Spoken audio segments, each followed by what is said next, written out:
we have a couple of different people from industry and others who are at different stages. So what I thought is let's start with Randy. So Randy Lashinsky is the CEO of Laminar Medical, and I'd really like to have Randy talk about his experience, and particularly both the experience, which I think has already been somewhat documented, but also, Randy, you just are about to start your pivotal trial. Maybe you could talk a little bit about that process also. Sure, appreciate that, Vivek.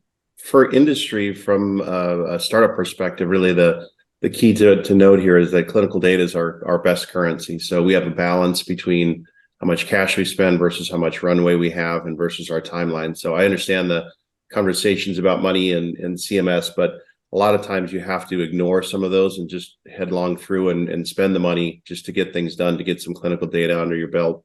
I do applaud the FDA for the experience we had.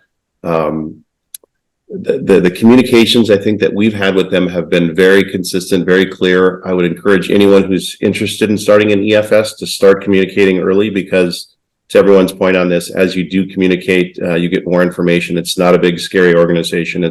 Everything deals with relationships.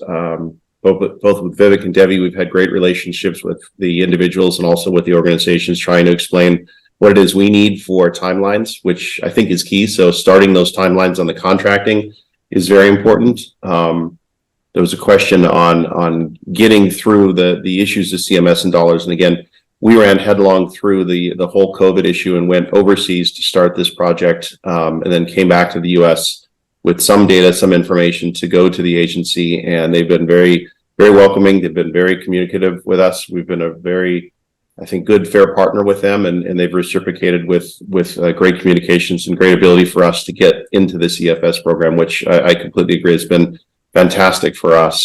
I think what we do as industry also, we look at every aspect of our business is how we can compress those timelines. Again, everything we do deals with dollars and time. So sometimes we have to make that sacrifice and pay that extra money to get those fee cases done.